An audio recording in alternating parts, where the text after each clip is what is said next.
in honor of former Browns long-term long snapper Ryan Pontbriand. Oh my God. Welcome into the 64th edition of Cleveland Sports Realm.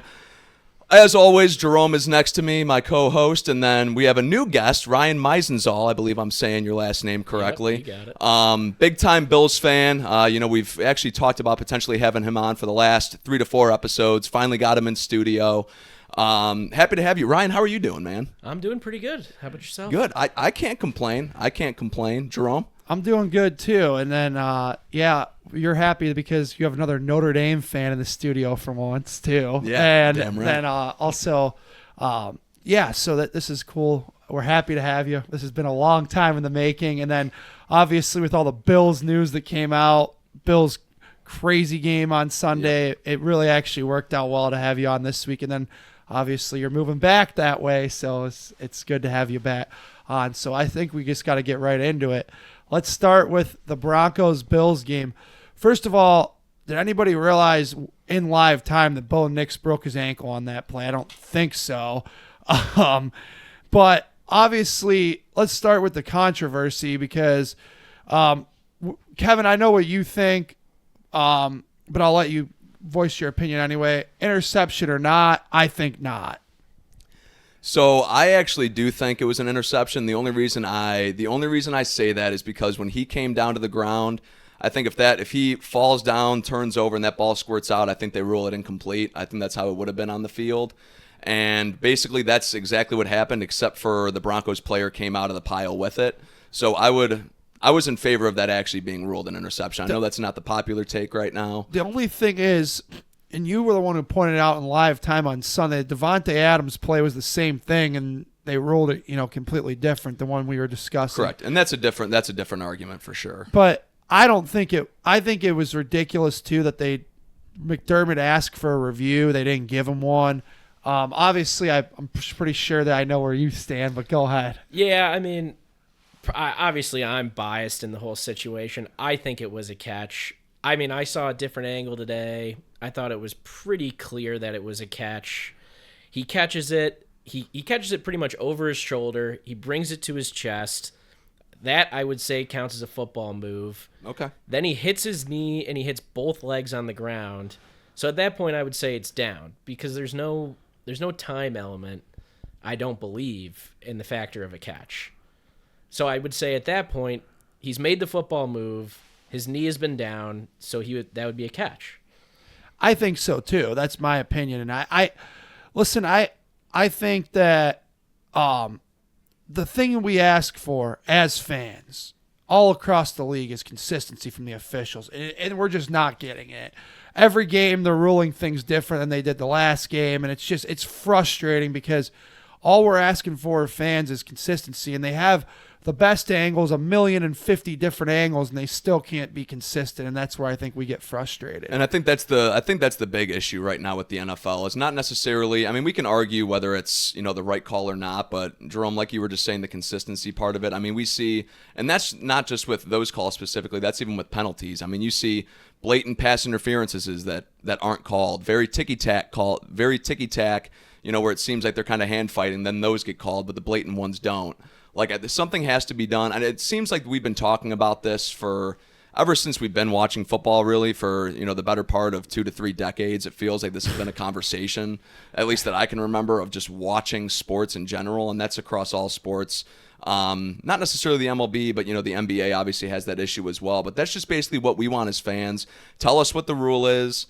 Have it be clear and definitive, and then rule it that way on the field. I'm sick of having these conversations after games of, maybe if this was called differently, then maybe the Bills score that possession, they go on to win the game. Maybe, and then to your point, Jerome, in that Rams game, there was the exact same thing happened, and it was ruled completely differently. So, I mean, those are huge factors when it comes to determining the outcome of the game as well, and that's just stuff you hate looking back on these games, these very important games, to get to this stage in the season, and then your season potentially being defined by a call. You know what? I think the ACC actually got it right this year, the way they started doing, like, you could listen in to the referees reviewing plays and actually making the decisions on it.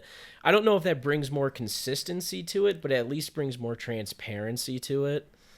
Like, it just, you need to have a system where, because they're never going to be perfect, but I at least would like to hear their thoughts, like what the replay booth is looking at. Because they said they looked at it, but you never heard anything about it. And then it was just like, okay, it's definitely an interception.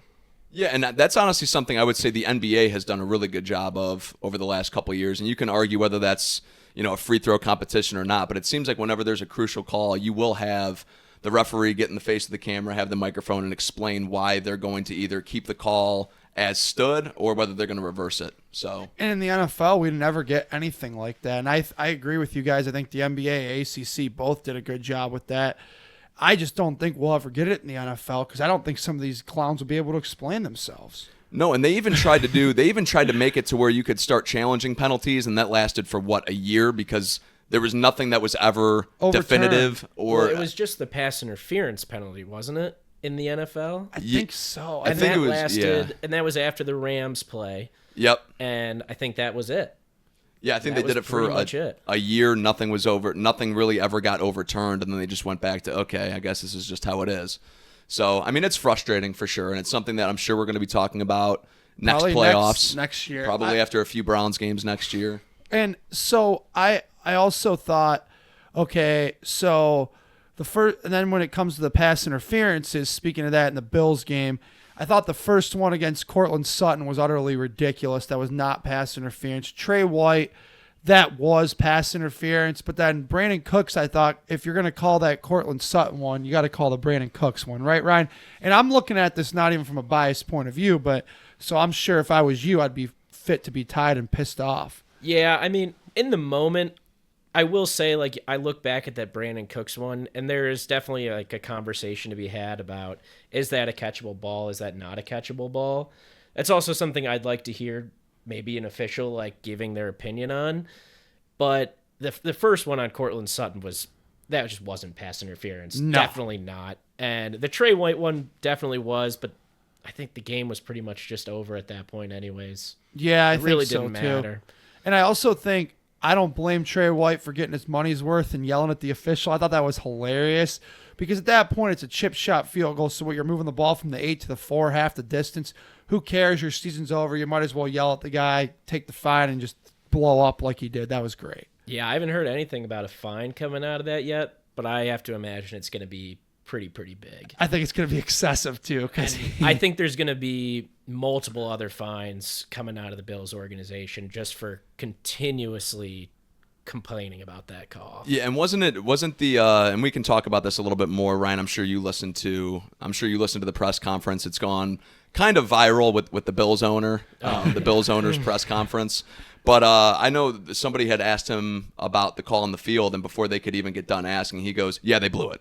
Or I forget what his exact wording was. Just but said basically, that was a catch. That was a catch, or whatever it was. Yeah. And he kept saying it just over and over and over. Well, I also know that McDermott got his money's worth on Sunday, but he's not really a head coach anymore. So I wonder if they'll still fine him, probably because he criticized the officials, even though he doesn't have a job. But that'd also be kind of harsh. Now the guy lost his job, and now you're going to take more money out of his pocket. I mean, I assume he definitely will because he went on a rant in the post game. And then he called the Buffalo News after the team plane landed back in Buffalo and continued to complain to the news. I didn't. Oh, yeah. Like, Did he really? Yes, he did. And I was kind of shocked to hear that. I was like, oh, my God. Like, I think he maybe knew he was going to be out at that point, and that's why he just kept – I think he was just maybe losing it a little bit. But he just needed somebody to talk to. Yeah, he called a reporter and was just like – they came out with an article the next day like, I got a call from McDermott. I think it was like on the tarmac, pretty much. Yeah, it's not like the news was calling him, and then he's like, you know what? I'm going to go off about it. He's like, you know what? I'm calling the news, and I'm venting about this. You're calling the papers and letting them know you're pissed off. So the second game, honestly, I don't think there's too much to say here. This game was over by the end of the first quarter. I know for a fact that if I was in your position and you told me this already pre-podcast that you didn't watch it because you were so pissed off, and I don't blame you. Didn't watch a second of it. And I don't blame you in the slightest. I did, and honestly, the game was over by the end of the first quarter, and to be perfectly transparent, I fell asleep in the third quarter because it was just over. Yeah, I'll be honest, I didn't really watch any of this game either. But something I will say, I'm flabbergasted by what the score was. I actually had thought that the Niners would have squeaked this game out, just trusting Shanahan when it comes to football in January. Yeah, the Seahawks, man, they're clearly a contender at this point. I mean, you make it to the final 4 teams. You know, when we talk about them going into the playoffs, I had compared them, and I know I had said this last episode. I compared them to that Vikings team of last year, and I know it's because of who's at quarterback. Just having a phenomenal regular season, getting into the playoffs, and then I thought it was going to be the same story that Minnesota had last year. The Seahawks showed. I mean, you beat this 49ers team by 5 touchdowns.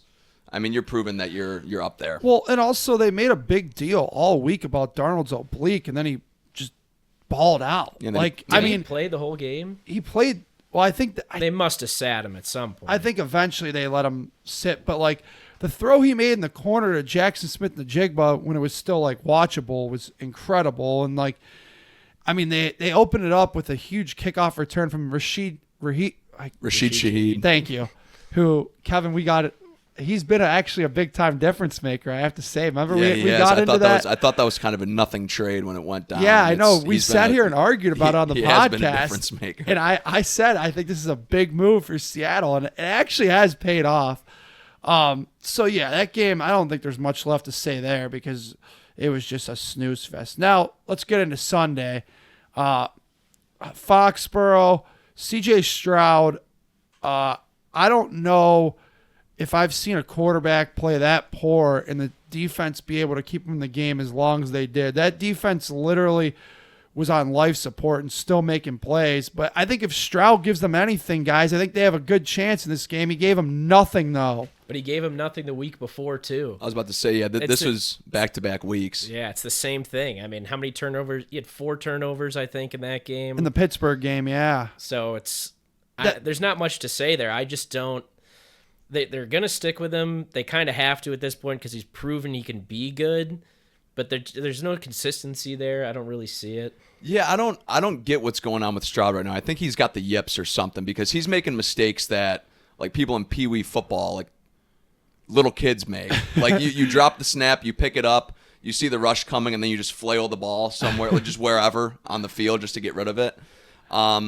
Yeah, I still think Stroud's probably around like the 15 range when it comes to like quarterbacks in the NFL. I don't want to look too deep into just the last 2 games specifically because he's gone to the playoffs all 3 years he's been in the league. He's won a playoff game. Whether that's a credit to the defense or him, he has gotten there and won a playoff game each year he's been in the league. But these last 2 games, if you're a Texans fan and you're watching, you would have to be a little bit concerned of the performances that he just put up, I think. Oh, absolutely. And I got to say, on the flip side of this, I know it makes me sick being in your team's division. New England being like an actual contender again and now getting Jared Stidham in the AFC Championship game is actually vomit-inducing. I think they're good and they're much better. I don't think that roster is all that amazing. I think they probably do make it to the Super Bowl, but I don't see them beating either team coming out of the NFC, if I'm going to be honest with you. See, I think they've got a shot against Seattle. I mean, I like the Rams in that matchup if it ends up being a Patriots-Rams matchup like we saw in 2018 or 2019. But yeah, I do. The Patriots do have a good team. You can't help but be jealous of the New England Patriots. I mean, they had a 2 to 3 year rebuild. They get their quarterback, who's the 3rd quarterback drafted. It's not like they lucked into it like the Colts did. No pun intended with Andrew Luck. But right after Peyton Manning. But yeah, you get a 2 to 3 year turnaround time. You've got Drake May, who's I can't remember if he's still the favorite for MVP or if Stafford's overtaken him. But you have a quarterback that's a top 2 in the MVP race in his second year in the league. I mean, you can't help but be jealous of the Patriots. But I do agree with you, Ryan. I think they kind of coast to the Super Bowl right now. I think they've got an easy matchup, obviously, with Stidham starting for the Broncos this week. But I think when they run into the Rams in the Super Bowl, I think their luck's going to run out. Yeah, I agree with you guys. Because think about this. I mean, they played Justin Herbert, who has continuously not been successful in the playoffs. And New England has a damn good defense, too. It's not like on Houston's level, but it's really good. Then they get C.J. Stroud, who showed up in Massachusetts and forgot what football was. I mean, I know the weather was crap and all that, but still. And then Now you get Jared Stidham, who they drafted, by the way, which is really weird. Yeah, that is Forgot weird. about that. Yeah, they drafted him, and I think I read that he hasn't taken a snap since 2023 in a non-preseason game. So, like, how well is this going to go? Probably not very well. Probably not well. And I do want to say that Bo Nix news coming out, what 20 minutes after the game, half hour after the game, was some of the more shocking sports news that I can remember receiving an update about. You know, I was over at a friend's house, probably 6 or 7 of us over there, and I had gotten the update from Ari Meirov on X, the update that Bo Nix was going to be out for the remainder of the year due to a broken bone in his ankle. And I had read that out loud, and 2 people looked at me and go, "Oh yeah, that's fake." I went, no, I just got the update about it actually. And then they're looking it up, and it was shocking because I mean he was hobbling a little bit towards the end of the game after the play that he did fracture a bone in his ankle on, and it just looked like one of those where maybe he rolled his ankle, we didn't see what happened, and then that news comes out. I mean, extremely deflating if you're a Broncos fan. Oh, yeah. And I also, saw that Tracy Wolfson, Nance and Romo's sideline chick, said that she's like, he came over and he hobbled, and I was like, "Are you okay?" And he said, "No." Or he said, yeah, I'm fine. And she's like, "I think he knew because she's like, you don't seem like that excited. You just won an instant classic game." And he's like, "Oh, I'm just too stressed out." She's like, clearly he knew, and he just didn't want to say anything. But, yeah, I don't know. I mean, again, the Patriots, they'll coast probably in this game. I mean, Broncos have a decent defense, but Jared Stidham, I don't know. I mean, if he plays below average, I think it's a win for the Broncos. Yeah, I also don't think their run game was not very impressive against the Bills, who have a pretty bad run defense. So I would say my hope is little. I have little hope that they're going to actually do anything against the Patriots. Yeah, I think if we were sitting here saying anything else besides little hope, we'd be kidding ourselves. I mean, it's just not something that's going to happen. I wonder what the odds are on that game right now. I haven't looked into it. I haven't looked into it either. Kevin, I'll pull it up. would you mind? I'll pull it up. It'll take me about a minute or so. But Yeah, that's fine. I'll get to it. While you do that, let's get into the final game, the Sunday night game. First of all, Talk about instant classics. this game was very entertaining. You had the weather. You had the Chicago fans being rowdy as hell. You had Patriots are at minus 250. on the money line. What's the spread? Spread's minus 4.5. That's it. That's it?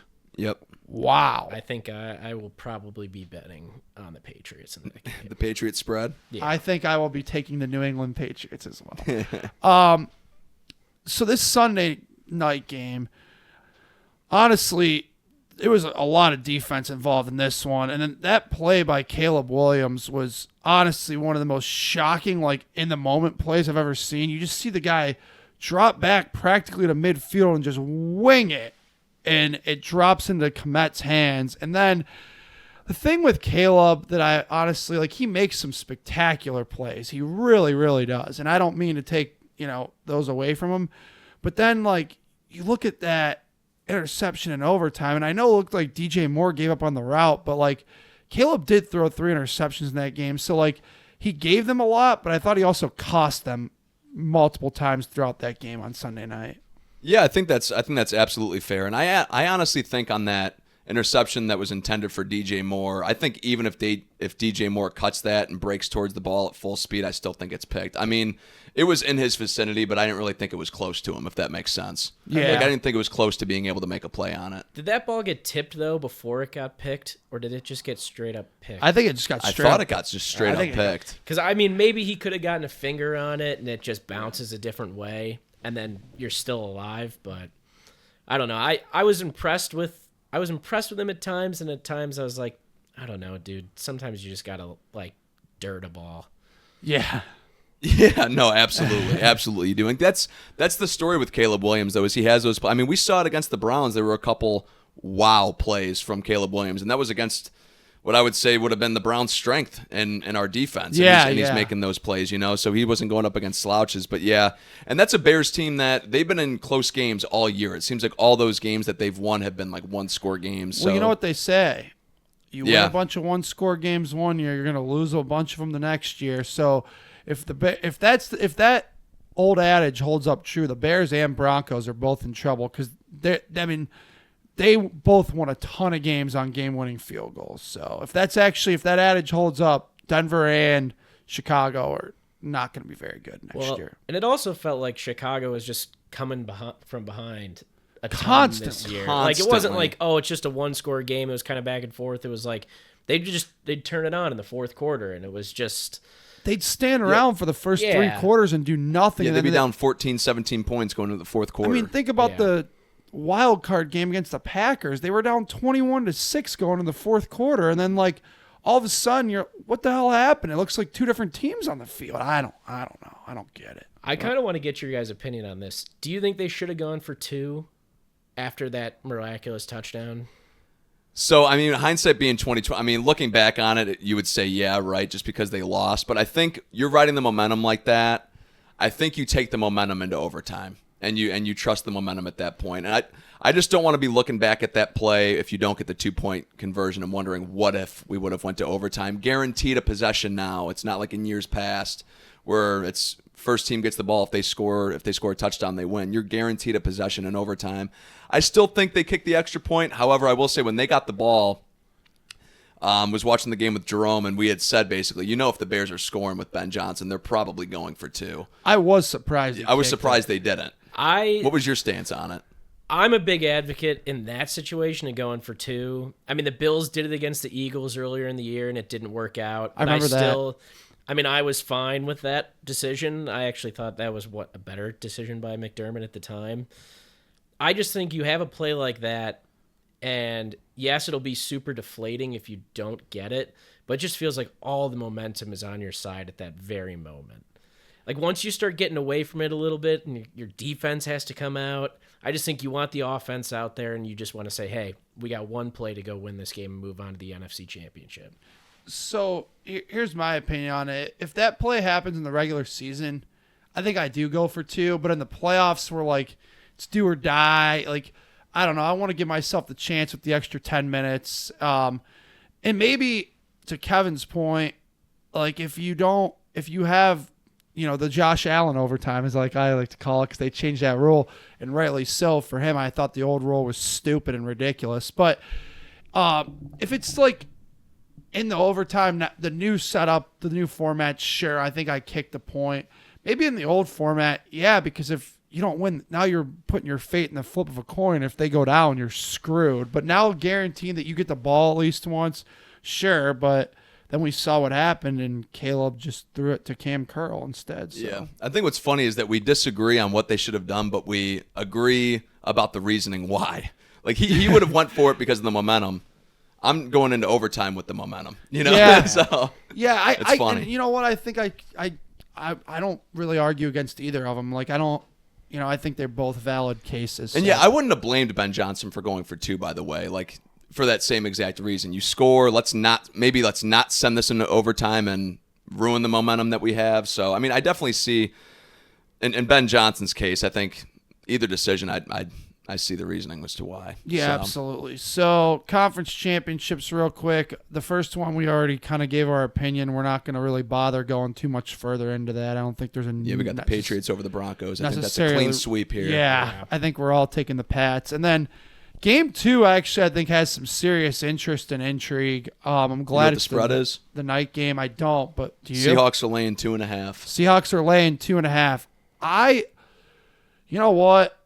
I think I wish I knew how messed up Sam Darnold's oblique is. Obviously, we're not going to find that out until the end of the season. But if he plays like he did last week, I think I like Seattle. Plus, their defense is playing good. Stafford is really, really been really good this year. But I don't know. I think I like Seattle. How about you, Ryan? Yeah, I think I'm taking Seattle as well. I think I'm taking them with the points. I don't know. The Rams... They also kind of just feel like a team that's like, all right, Stafford, you have to have an amazing game for us to really, I think, overcome this Seahawks team. So I'm going to take the Seahawks. I'm rolling with the Rams in this one. I actually think outright or plus the 2.5. Outright. Oh, okay. I'm rolling with the Rams outright. I like their odds in this game. I honestly think, I mean, Stafford does have to do a lot for the Rams to win. He's proven that this year, that he has to be putting up 250 to 300 minimum for them to win those games. But I just love the weapons around him. I trust Puka. I trust Devontae.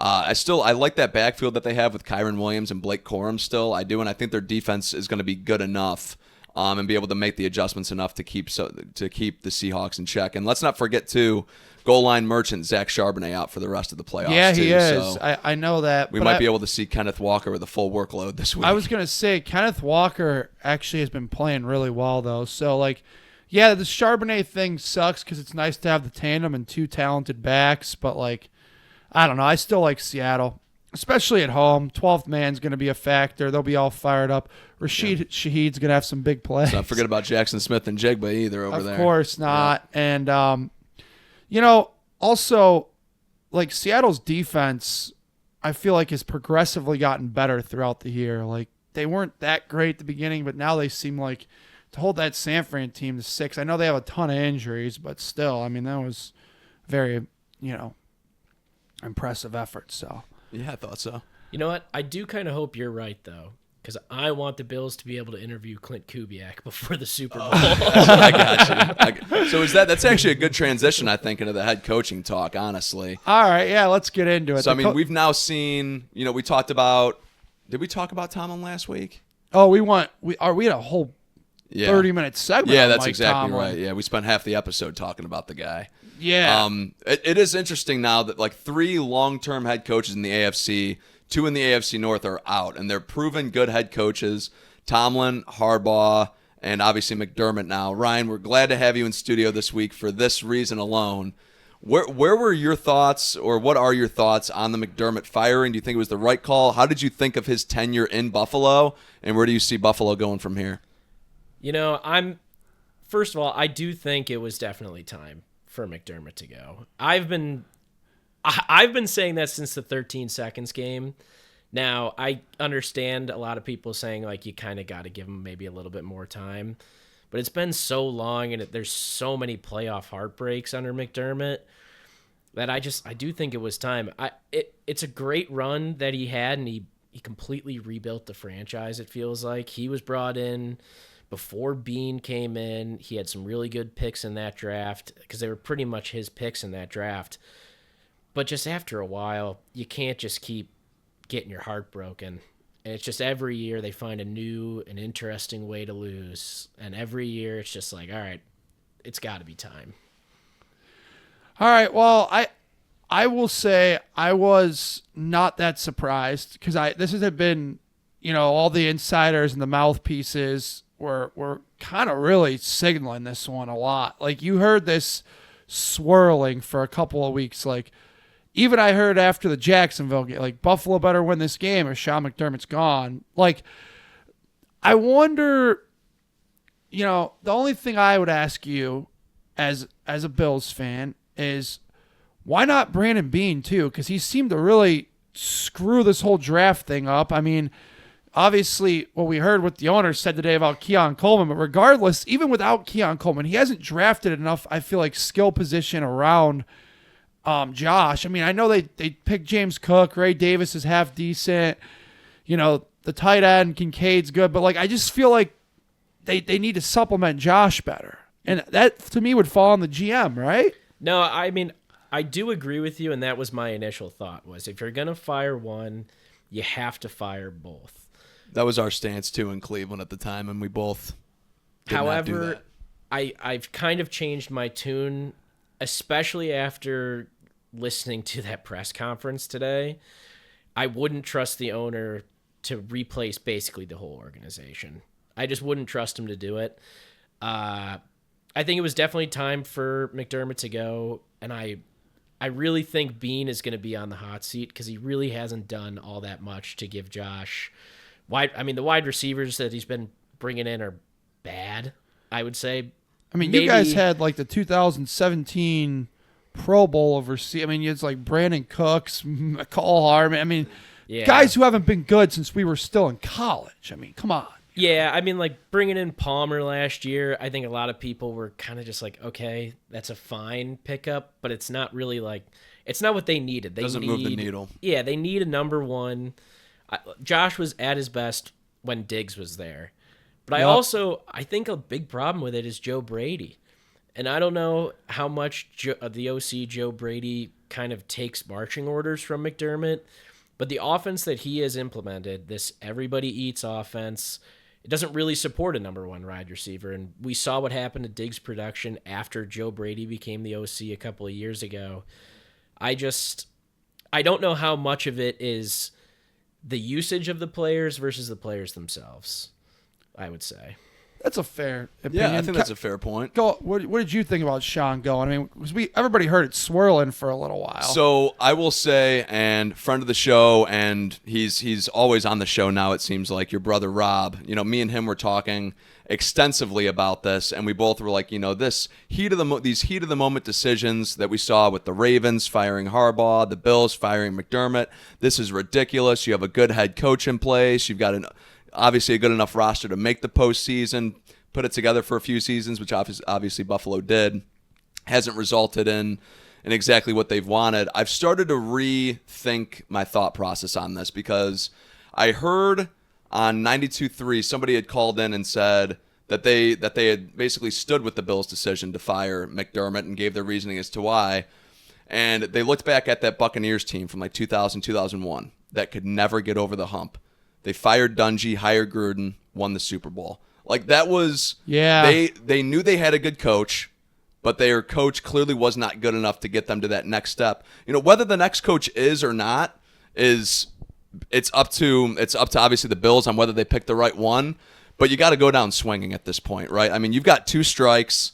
The next pitch is coming. You got to swing, and if you're going to hit it out of the park, you're going to hit it out of the park. If you're going to go down swinging, then go down swinging. Don't stand there as a fastball goes right down the middle. So, I've rethought my thought process on this, and I'm okay with the Bills doing it as of right now because clearly McDermott hasn't been able to get it done over the last few years, and I am a Sean McDermott fan. As long as I've known you, Ryan, you've been telling me Sean McDermott has to go, and I used to think you were crazy, but as you guys continuously, like you pointed out, heartbreak, and you would have these teams that everybody in America was saying Buffalo is ready to break it over the hump. This is the year, and as you continuously didn't do it, I'm starting to understand why you've been building your case against Sean for so long.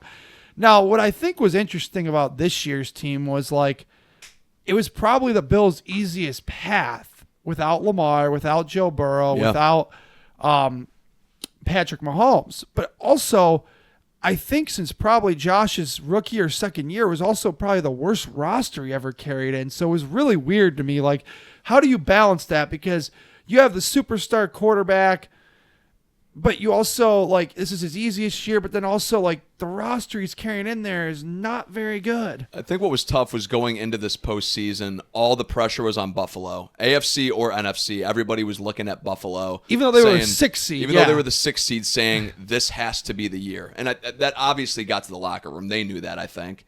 So going out there with all the pressure, I don't think they were playing loose enough. So, I mean, yeah, you could say the roster this year in a vacuum is bad, and I would agree with you on that. But in years past, they have not had a bad roster. No, they've actually had a very good roster. For a couple of years there, and they just kept letting up too many points in the postseason, and that's where it kind of comes down to. It's like every year it feels like the offense shows up, and the defense doesn't show up at all. Last year, I think Kansas City, they maybe scored 30 points in one game during the season. And they come out and they score, 33 points. And it just felt like that was every year the defense wasn't showing up. And who's in charge of the defense? Your head coach. Sean McDermott, and he's got the defensive background. He's a defensive head coach. And you're right in the sense that I truly did believe, and Kevin can vouch for me on this, and I think you agree too. There were years, when it seemed like they played the Chiefs every year for that little run, there were years that I thought Josh and the Bills carried the much better roster than Patrick and the Chiefs, and they still couldn't get it done. So all this does make sense. I mean, I understand from why people wanted him fired. I just like, and I'm on board. I understand it, but like, I do think it's kind of wild that a coach with that good of a record. Like, you don't see a guy with 98 and 50 get canned too often. Yeah. But like you pointed out, Kevin, maybe somebody else brings him over the hump, which leads me to my next thing here. Brian Dable. Josh loves him. I mean, he did have a really good first year in in New York. He had several good years as the OC in Buffalo, and then things kind of took a turn for the worst. He wasn't getting along with Joe Shane. He was firing defensive coordinators left and right. Him and Wink Martindale got into it big time. He fired Shane Bowen this year, and then it went himself like a week later. There was like the first year, and then it kind of went for better terms into a giant shit show in the Meadowlands after that. Do you think that Brian Dable has a legit chance to get this job? And all the rumors and all the mouthpieces tell us that Josh loves him. And I think Josh has to carry big weight into this search, right? I think there is a very big chance that he is the next head coach. I do have a little bit of concerns, basically just about the last point that you said, where, yeah, Josh has a great relationship with him. It feels like a lot of the times they allow Josh to kind of bring his buddies into the organization. Like they're talking about Webb. Davis Webb, the OC out of the Broncos right now. Yes. And him and Josh are apparently like best friends. He's on the short list right now, it's sounding like. I don't know if the best idea is to bring somebody in who's just going to be kind of buddy-buddy with Josh. Now, Dable, in his time in Buffalo, there was plenty of times where he's screaming at Josh on the sidelines. Oh, yeah. And, I mean, maybe that does work. I think that is probably the most likely scenario of the next head coach. But I'd like to explore different options. Do you have any options in mind that you would like to see? I mean, I'd like them to bring Clint Kubiak in for an interview. They just had an interview with Joe Brady tonight. That is my least favorite option out of all of the options I think I've heard. I do not want Joe Brady as the head coach. Yeah, I think a lot of times though you interview your coordinators on the Browns. Their very first interview was Tommy Rees. Yep. We both sat here and we gave Tommy Rees like a 4% chance to get the job. Yeah, I think it's very unlikely. I think it's much higher than 4% that Joe Brady could be the head coach. Wow, really? I'm afraid that they might go that direction. I think that would just be a disaster. I also heard rumblings of them potentially looking at the Jaguars OC, Grant Udinski. I've heard that too. What would you think of that one? I don't know. I don't know if a first-time head coach is definitely the answer. For a team that's ready, that wants to win a Super Bowl right now. Exactly. Clearly, that's why they got rid of Sean. Well, no, 100. That's yeah. He had growing. Like it felt like he just continued to have growing pains. It was like, well, I'm learning again, and it's like, all right, it's year 6, and you're still learning. Yeah. Like you got to be good with the clock. You got to be able to do all this stuff.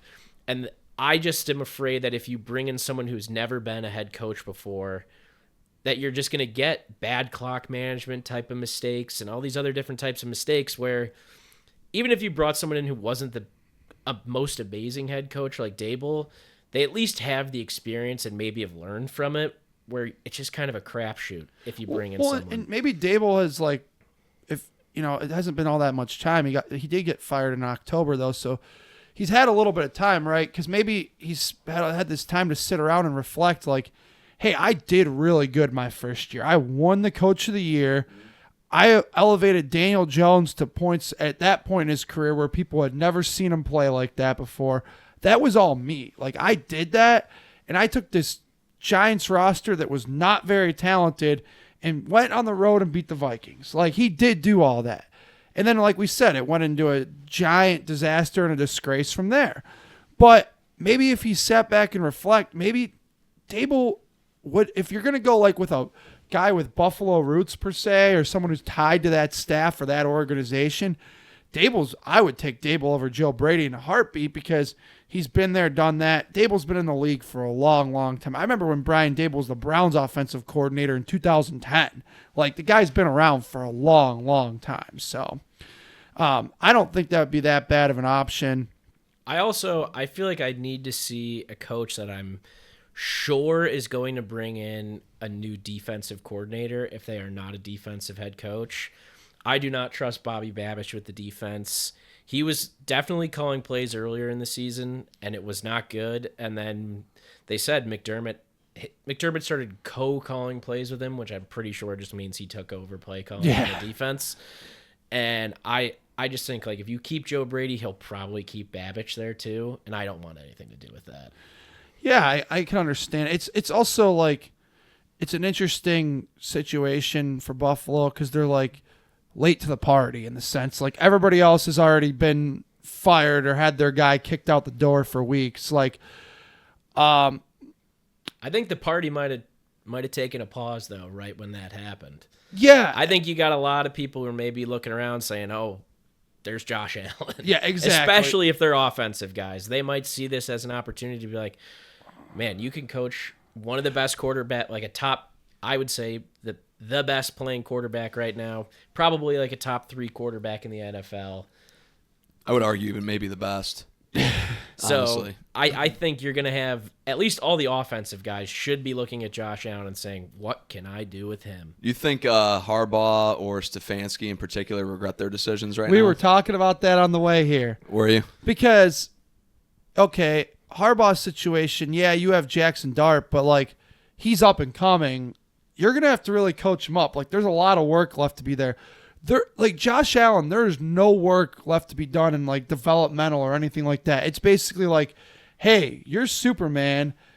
Here's the football. Go make something happen, and I'll control the sideline and get good coordinators and all that other crap for you, but you do what you do.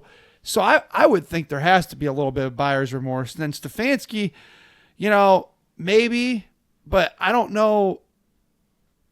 I'm sure hypothetically if Harbaugh was still available or Stefanski, I'm sure Buffalo would probably have interviews with them both. I would assume. Yeah. But they don't. And I'm just more curious about Stefanski. He loves himself some Kirk Cousins. Is he gonna piss off the Atlanta people and not develop Penix and just start his buddy Kirk? I would have been interested to see, honestly, how interested Buffalo would have been in Harbaugh, considering he's basically had the same issue with Lamar since 2018 that the Bills have had with Allen.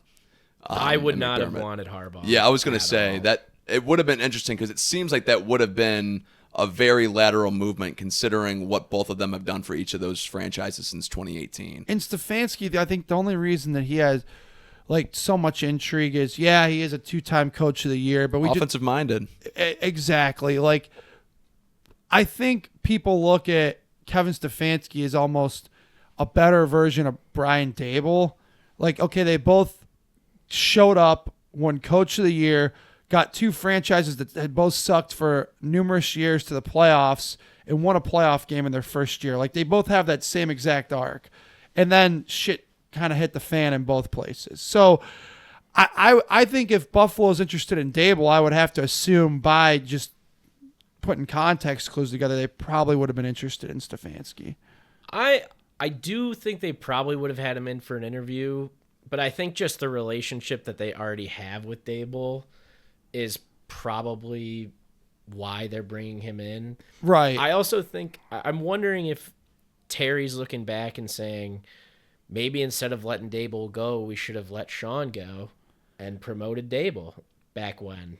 Yeah, back in 2021. Yeah. I think at that time, though, it probably It was too early. McDermott was probably. so new to Buffalo. He I was was only gonna there for, say- 2-3 years at that point? No, he came in. 2017. No, 2016. Oh, has he been there that long? Yeah. Yeah, because they Okay. broke the drought with him his first year. Because this is going to sound crazy, but from Tyrod Taylor at quarterback. my memory, his first year was 2017 because Rex was 2015 and 16, right? So let me think about this, because he came in, they drafted Josh in the 2018 draft. But he was already there. But he was there. He had drafted the year before Josh. So So he I would- guess technically it would be 2017. 17. Yeah. That's still a long time. Like, that's 9 years. Yeah, it's almost a decade. Yeah. Yeah. Well, 'cause So I think, to your point, though, Ryan, I agree with you. Like, if Terry Pagula, Bills owner, pulled the trigger in 2021, I think people would have been like, oh, this is... to do it 5 years later, 4 years later just makes a whole hell of a lot more sense than if you were going to pull it that early. Yeah. Because Dable got that job, in 2022 was his first year with the Giants. So speaking of that, how do you guys think Harbaugh is going to do with the Giants? I honestly don't think he's going to do too well there. I don't know. It's just kind of a gut feeling for me. I don't think Dart is the end-all, be-all like a lot of people thought after his first, 5-6 games. Never been a huge Jackson Dart fan. I love John Harbaugh as a coach. I think they're going to be consistently, 7-10, 8-9 probably while he's there. I don't know how long he's going to be there. Didn't he sign a 5-year deal, 5-year contract, which is kind of a lot because he's going to be 64 by the time the next NFL season gets underway. Yeah, a lot of these guys coach pretty late. I would say now. That's true, I guess. They do. How old's Andy Reid? God, he's probably in his mid-60s, I would imagine. He might be even close to 70, I think he's closer to 70. I could be wrong. I don't know. Yeah, my opinion on that is I actually think the Giants, for what they need right now, after the situation was so bad with, Dable getting in fights with everybody, they just need some stability. And I think Harbaugh will give them that. And I wouldn't be surprised if they made the playoffs next year because I do think Jackson Dart's pretty good. Harbaugh will get good coordinators who will want to work with him. Now I hear Monken's was a guarantee to go there, but then he took a second interview with the Browns this week. So yeah, I saw that's not a lock that he's going to be the OC there. Yeah, so I think Monken's two choices are, well, hey, John, hold up. I'll come with you if the Browns don't give me the job. If the Browns hire Monken, I'm going to be pissed. I think that's a pretty fair for Monken, and I think that's pretty fair. Yeah, I don't could blame get a him. head coaching position. Oh, I don't blame him at all. I don't think he'll get it. But I don't think he'll get it either. You got to let him try. I also think, I don't know who Harbaugh will bring as a DC, but there's, enough people in the league. He's been a coach for 18 years. Enough people respect him. He'll get a very qualified, good defensive coordinator. And the Giants have some talent on defense. I would not be surprised at all if they made the playoffs next year. I think I'd be surprised if they made the playoffs. I don't think the team is that great right now. But I think in 2 years, they're going to be pretty good. Yeah. Yeah, potentially. I mean, that's still a very talented division. Obviously, the Eagles, who just won the Super Bowl last year, the Cowboys are always going to be in the mix, and then we'll see if the Commanders can bounce back from the poor performance they had this year, because we saw how rookie Jaden Daniels was. So it'll be interesting to see how that whole division shakes up, because those are 6 games alone for the Giants that are going to be tough. I think they're all winnable, though. Yeah, I don't think it's world beaters. Yeah, the Eagles roster is really good, but I don't think the quarterback's all that amazing. And I mean, they were fine this year, but they weren't. Their offense stunk. Superpower. I mean, they were carried a lot by their defense this year, quite frankly. And Dallas is going to be in the news no matter what. If Jerry Jones sneezes, it's the top story on ESPN. But I mean, Dallas's roster is really nothing to. I mean, it's just. Let's just call it for what it is. Literally, since Jimmy Johnson's been there, the Cowboys have been nothing but overrated and over-talked about for a team that just really doesn't live up to anything. Well, I think it's also Dak has one of the highest cap hits in the league. Yeah, and I do think he's a good quarterback. I don't know if he's a good enough quarterback to drag a roster that's getting hit with a cap like that. Well, yeah, because I think Dak's cap hit's going to hit them at $65 million next year. I was going to say, I thought it was somewhere in the 60s. Which is, to your point, he's a damn good quarterback, but I don't think he's worth, destroying the rest of the roster over, which is what they've ultimately had to do. I mean, a lot of teams have done that. Dolphins did it. Yeah, for Tua Tagovailoa. Yep. Boy, what a disaster. Yeah, when you think, the Browns did it for the Albatross. Well, they kind of set the standard in doing it. And they did it at a level unlike which we have never seen before. Well, I don't think we'll see it again. Yeah, I think that was a one and done. That was a one and done kind of thing there. Speaking of the Browns, as we continue going around the coaching carousel, Kevin Stefanski's on his way to Atlanta. And I forget the fellow's name from the Atlanta Journal-Constitution decided to take the opportunity to write an article about how Kevin Stefanski's quarterback play in Cleveland wasn't all that good. And then, of course, a certain former Browns, current Bucks quarterback decided to throw his opinion around and basically trash the shit out of Kevin Stefanski. Here's my theory on this. Baker hasn't changed. All this talk about him maturing and he's this and he's the same exact guy he was when he left here in 2021. I mean, I haven't seen anything different. Like you see times where you think, okay, he's actually growing, he's maturing, like he's going to be a good franchise quarterback leader. And then he falls back into the old traps of literally, you see that tweet, just let it go, bro. Like, why do you got to go after the Atlanta Journal-Constitution guy like that and go after Kevin like that? The guy just never matures. I have the tweet pulled up if you want me to read it word for word. Please read it do. for our audience. So, please. I'll read the original one. The original one's from D. Orlando Ledbetter. That's the guy. Who I was, Yep. Falcons' Kevin Stefanski had a dumpster fire at quarterback in Cleveland. Baker Mayfield and Deshaun Watson failed, which started a chain reaction to 11 other starters. Quarterback Shadur Sanders closed out last season with 7 starts. Baker quoted that tweet and said, "Failed is quite the reach, pal. Still waiting on a text or call from him after I got shipped off like a piece of garbage. Can't wait to see you twice a year, coach." Now, I do have a question. Is there a direct quote from Stefanski in there saying that Baker failed? No, No, I can't there's imagine not. there is. What's going to happen? I'll tell you this right now. it was They're an gonna, opinion piece by the guy from the opinion piece from They're going to interview Stefanski or have a press conference with Stefanski. They're going to answer that they're going to ask him that question. He's going to say, "Yeah, I appreciate the question. I understand the question. Baker and I had a good relationship in Cleveland. We made the playoffs. Wish Baker all the best." That's exactly probably word for word what that's going to be. And so I was watching the local news tonight on Fox 8, and one of the desk guys was like, "Oh, this is a huge story." He's like to Ken Carmen. He's like, "Do you think the NFL will carry this storyline?" And Ken's like, "I mean," he goes, "they will to a certain degree," but he goes, "I don't expect the Buccaneers and Falcons opener to be on Sunday Night Football or anything." I mean, it is what it is.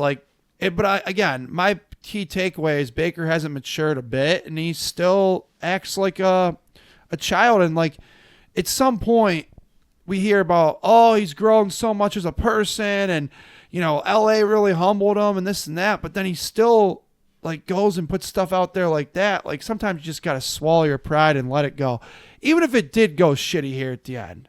Let it be. I would have said I really like that tweet from Baker Mayfield if there was some kind of direct link to Stefanski. But now knowing it's just some kind of a puff opinion piece to try to get the fan base excited about him coming, it's a little bit weak. Yeah. It's a little weak. Kevin, your thoughts on it? Yeah, I mean, to your point, Jerome, I don't really get why it was said, Ryan, to what you were saying. There's not an exact Stefanski quote of, we really tried to upgrade the quarterback position after 2020 because we had bad quarterback play. Stefanski never said that at all, and has only said anything good about Baker whenever he's been asked about him. I mean, Stefanski's always going to give, and the Atlanta fan base better get used to this. He gives non-answers consistently. He says a lot of words without saying anything. Hey, shout out to our people in the ATL. Get ready. You can sleep through every press conference. They're boring as hell. He says the same shit every week, and nothing changes. Yeah, and Baker, much like he is on social media, he's very much the same player. There was that meme that goes around the Baker Mayfield cycle. Plays well, fan base gets excited. Plays bad, fan base says he's terrible. Baker says, "Oh, wait until you see what happens Sunday." Plays well, yeah. Fan base gets excited. It's a huge loop with Baker. And this year, the highs rode until about week 7 or so when they were 5-2 or 6-1. He was leading the MVP race, and then the Buccaneers just completely collapsed, didn't make the playoffs, and the team that won that division was under 500. Yeah, so you're right. It's an absolute hamster wheel with Baker Mayfield, and you just spin and spin and spin. And it's hard for me to say this because things have been dreadful here the last 2 seasons, but honestly, as things go on, I'm more and more seeing why the Browns wanted to get themselves and move the hamster wheel to Carolina, eventually LA, and then to Tampa. It just, yeah. So it's hard to have that opinion because it's been so bad here. But so Jason Lloyd had said, and I think it puts it just about perfectly. He said the Browns' analysis on Baker Mayfield was spot on. A good quarterback, but he's not going to be the guy that gets you over the hump. Their decision to go after the albatross was catastrophic and clearly not Right. not the correct decision, but their analysis of Baker was correct. So the Browns got Plan A right? We can't continue on with Mayfield, and we can't give him a like the Josh Allen or Prescott contract, but like. But he doesn't have that now. The evaluation. Yeah, that's true. He's only making like 30, 35 million. He's Yeah. making But the not thing a ton of money, half so of I what think you can risk it. The thing was at that time though, he was pushing for that kind of deal because Allen had just gotten paid, and in that draft class, and he was trying to use, which now looks like crazy, but him and his agent were trying to use the Allen deal to like structure his off of, which would have been probably a catastrophic disaster. Would have been better than what we did, though. But Way it less still would have been better. catastrophic. And that's the thing. So for me to sit here and have the opinion, I'm glad we got out of the hamster wheel. I do look like an idiot, though, because what they did to replace him was just even the most catastrophic move in sports history. But, like... I mean, did anyone think that was smart when it first happened? Like, I didn't really know you guys back then. Did either of you think that was a good move? So Jerome ridiculed it immediately. I didn't like the guaranteed money, and I didn't like how much they gave up, but I understood the reasoning as to why they felt they had to do that was my whole. And people forget too, like, let's not forget, Baker, when you tweet this out, you requested a trade from Cleveland before we even traded for Deshaun Watson. Yeah. Like, the Browns told him, the reports were that the Browns had met with Baker and basically said, if we feel like there is an option to better ourselves at any position, including quarterback, we're going to pursue those options. They told Baker that straight up. That was the understanding. When they flew to meet with Watson, Baker requested the trade. Formally, he wrote the little note. You too? I would have. I would have done the same thing. and I don't know, I man. can't blame him. And here's for my that. thing. I don't know. Here's my thing. I think I would have met with management first. I would have requested the trade, but here's my thing. And after the 2021 season, I was ready to get rid of Baker Mayfield. I had a plan, and I went over it at the time of like A, B, and C, how to replace him. Where the Browns went to replace him would have been my like plan, not even Z. It would just not have been on my radar of list. My whole thing, if you're going to tweet out that you were sent away like a piece of garbage, the context behind that cannot be that you requested a trade. I think it can. I don't think it can be. They were going to meet with Deshaun Watson. Yeah. That means you're gone. So you might as well just say, all right, I'm gone. Like, just get rid of me if this is how you think. I just think the thing Hadn't Deshaun not played the season prior? Yeah, he did not. He hadn't played he in didn't a play year. for a while. Like, they were going to trade for a guy who hadn't played in a year, who still had a suspension coming his way. Yep. Yeah, okay. Get me out of here. I'd be saying the same thing. I don't blame Baker for requesting the trade at the time. I don't know, coming off the year he had in 2021, and I know it had to do with the shoulder injury. It was a disaster of a year. It was a horrible year. I don't think you can be requesting trade. And that's the thing that we learned, though. The Browns, what do we get for Baker Mayfield? Wasn't it like a conditional a fifth round pick? And then Carolina ended up playing P.J. Walker over him because he was that bad at the time. So, I mean, his career really did hit like a point where it looked like he may not even be NFL bound, and then then it was just a 1 year, like $5 million prove-it deal with the Buccaneers, and then he had a great year, and then it was like 3 years for $100. I want to say he signed for. But it was that Rams game that kind of saved him. Oh, that Rams game it was. did save him. Yeah. That was a crazy game, and that was a crazy story, but that absolutely saved him. 100%, 100%. A couple other ones we got to hit on real quick, not spend too much time on these. I don't know about you guys. I was kind of surprised that Robert Saleh got back into the head coaching ranks so quick. The only thing I could think of is that people think that was all Aaron Rodgers' fault as to why it went to hell in a handbasket. No, it's just the Jets. I think It's just the Jets. I do think Rodgers played a part of it, but I do think it's a Jets problem too. And that's a guy I mentioned Saleh either on last episode or two weeks ago as a candidate I would have liked to see the Browns pursue, just because I do think he was given a raw deal in New York, and I wanted to see him get a second chance. However, I didn't think he really deserved the Eric Mangini treatment of going from New York to Cleveland. So there was nothing ever, like when you look at the Browns right now, there's nothing that screams like opportunistic about this team right now, other than the defense, which just has aging superstars in Myles Garrett and Denzel Ward. Well, you need Sean McDermott is what you guys need. I'm sure. I'll take McDermott. I would say that would be the best match for you guys. I'll take McDermott. I think McDermott would make a lot of sense, and I remember the Browns, a lot of the people in their front office, including our current president of football ops, Andrew Barry, were and Paul DePodesta, who didn't do anything right, he's gone now. They were very, very much on the train of they wanted McDermott in 16, but ownership fell in love with Hugh Jackson. So McDermott could have been here but I agree with you. Like, McDermott would get us to like reputable. Look what he did with you guys. You guys were like us. You were in the abyss. You guys were like Jetsian and Brownsian for a while. We were worse. We hadn't made the playoffs in 20 years. Like, it is what it is. I think he's just that kind of coach who can take you to a level where you're relevant again and you have like a good, stable situation.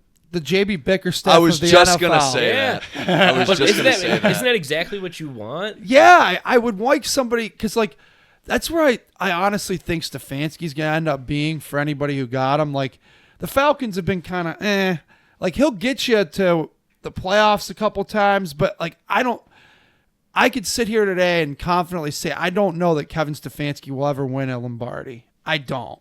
And I don't think that if you sat here and said he would, I think you're just being a little too much in Kevin's corner. I don't know. I don't see him doing it. You know what?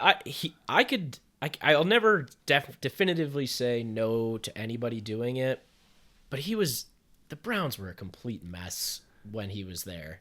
Yeah. Like, think about what he did in 2023 with Joe Flacco. That's true. I mean, you know what? Maybe I'll take that statement back. You guys, you both have convinced me otherwise. I do think he'll be a positive. Like, I wouldn't be surprised if Atlanta won 9 or 10 games. I wouldn't be surprised if they won the division next year. I mean, what? They just won 7. I don't think it's crazy Yeah, saying and the winner of that division, if they won 3 and that more. division consistently stinks. Yeah, so, they were just 8. The winner of it was just 8 and 9. The other thing with Sal out of Tennessee, though, is like, I thought with Cam Ward being young, kind of struggling last year, I thought they'd try to get an offensive mind, but apparently they fell in love with Robert Saleh. I do think sometimes the offensive and defensive-minded head coaches thing can be a little bit overblown, specifically if they're not calling plays. So, That's true. I mean, if Saleh, and I like Saleh a lot, he clearly thinks highly of Cam Ward in order to accept that position, though, because you don't accept that job with a number 1 overall pick, a current number 1 overall pick, and just think like, yeah, we've got nothing here. So clearly he thinks highly of Cam Ward and thinks he can do some wonders with him. So I'm looking forward to see how that pairing works, because I'm a Cam Ward guy. And then Jeff Hafley goes to the Dolphins, which kind of made sense judging on the fact the Dolphins hired the Packers assistant GM. Hafley was the Packers defensive coordinator. Like, Jeff Hafley actually was on the 2014 Browns staff, and then he left. Like, he was the Buckeyes defensive coordinator for a while too. Left to take the Boston College job, and then left there to take the Packers defensive coordinator job because he wanted to be an NFL head coach. I don't know. There's a lot of things that you hear about this guy, but they're like all positive, but like, I don't know, kind of another surprising hire, I thought. Yeah, I didn't really hear anything about him the entire hiring cycle, and then I just like got an update that he was announced as the Dolphins head coach, so it kind of came out of nowhere for me too. But yeah, Dolphins got their guy. Let's see how it works out for him. And then Mike McDaniel decided he's going to take a year off from head coaching and go be Jim Harbaugh's OC. That's a pretty good way to rebuild your, if you have a good year with Herbert and that. Herbert fully loaded. Yeah, exactly. See, I think that's a good move, but there's also the danger of it's just the Chargers and everyone's going to get hurt and you might just look like an idiot. That's true. I also think the Chargers are just one of those organizations that even when they're good, they seem just irrelevant to me. Like, when they sneak into the playoffs, I'm never like, yeah, they're going to go on a run, Well, because you just said it, they're sneaking in. Yeah. They're not like a dominant team. Right. Like, I didn't even really think that way about Denver this year. I guess I probably should have, because I didn't think all that much of Bo Nix. But Same. The Chargers every year, if they do make it, they're just sneaking in. So I'm not looking at them like, oh my God, they're going to go on some type of run. Yeah, that's true. And then lastly, I think that's all the coaching stuff. Oh, college football championship. Miami did cover the +8.5. They did. But they did not win outright like I predicted. And I know you guys both being Notre Dame fans were probably very happy to see Indiana win. If it wasn't you, at least it was a team from your state, and it wasn't one of your rivals in Miami. So you're probably both very happy with what happened. Yeah, I mean, I was cheering for. I mean, the Indiana story is just so cool. From where they were 2 years ago and what we've watched of them as a football team our entire lives, just such a cool story. So I was rooting for them regardless. It didn't really have to do with them being from the state of Indiana, although if you would have told me when I was a kid that by the time I was 30, a university from Indiana would win the national championship, I would have thought for sure the Irish would have done it by now. But not the case. It's only been like the worst football program ever, damn near, that from Indiana that ended up winning it. So cool story. Obviously, Fernando Mendoza, if you're a loyal listener, I've been glazing this dude for 4 or 5 months probably. Not the best performance, but he had probably his Heisman moment. That touchdown run was pretty badass. And then Carson Beck is who we thought we were, or is who we thought he was. I really like the Miami running back, though. He's strong, and I'm a big fan. He had a really nice run, too. I'm a big fan of Mark Fletcher. Oh, not Fletcher. Who was the wide receiver? He's just going in the transfer portal. Malachi Tony, but yeah. I think that's a fake. Oh, was it? I think that was a fake. I got ball sacked. Yeah, you did. Yeah, you did. Damn. Yeah, and so did friend of all three of ours, Passerell, because he texted us and we're like, "That's a fake news, buddy." Yeah, damn. He's been on the program. He's been on the show too. Yeah. So, you know what? Congratulations to Indiana. Kurt Signetti, I mean, he did the unthinkable. He took a team that literally sucked forever, and literally showed up and won a title within 2 years. And it's not like they had an easy path, dude. They beat Alabama. I mean, they beat the Brinks off of Oregon, and then they beat Miami in a competitive game in Miami's home stadium. Yep. So good for them. Yeah, probably one of the best stories ever. At least in college sports. Yeah, there's going to be a movie on this in the next 25 years. I get you're bringing guys in through NIL, but I mean it's Indiana. Exactly. It's Indiana. Exactly. What else can you really say about it? Yeah, you just get a transfer quarterback from Cal who was good, but nobody thought he was going to be number one pick. Like basically unanimous number one pick right now. And then I mean he brought in a bunch of other guys that like he brought in a bunch of 3-stars who probably got overlooked, and he turned them into something. So brought in a bunch of JMU guys. One of their offensive linemen was literally on Notre Dame last year.